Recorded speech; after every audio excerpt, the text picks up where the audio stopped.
ಬರಡು ಜೀವನವೆನದು ಏಕೆಂದು ಕೇಳದಿರಿ. ಬಂಜೆ ಹೆಣ್ಣಾಗಿ ಮರಳು ಗಾಡಿನಲ್ಲಿ ನಿಂತು ಯುಗ ಯುಗದಿ ತಲೆ ತಲಾಂತರ ಬೆಳೆದು ಬಂದಿಹೆನು. ಎಲ್ಲಿಂದ ಬಂದಿಹೆನು, ಏಕೆ ಹುಟ್ಟಿಹೆನು, ಯಾರ ಪಾಪದ ಫಲವೋ ಏರಿಹೆನು ನಾ. ಆದರೂ ಒಮ್ಮೆ ಆಸೆ ಬೆಳಗುವೆ ನಾನೊಮ್ಮೆ. ನನ್ನ ಜೀವನವು ಬೆಳಗುತ್ತಿರೆ ಇಂದು.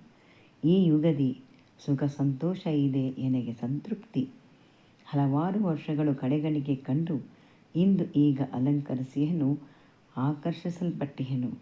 ನನ್ನ ನೆನೆಯದ ಜನ ಕೊಳ್ಳುವರು ಕ್ಷಣ ಆಸೆಗೆ, ಅವರಿವರ ಮನೆ ಮಠದ ಅಂತಸ್ತಿನ ಸಾಟಿಗೆ.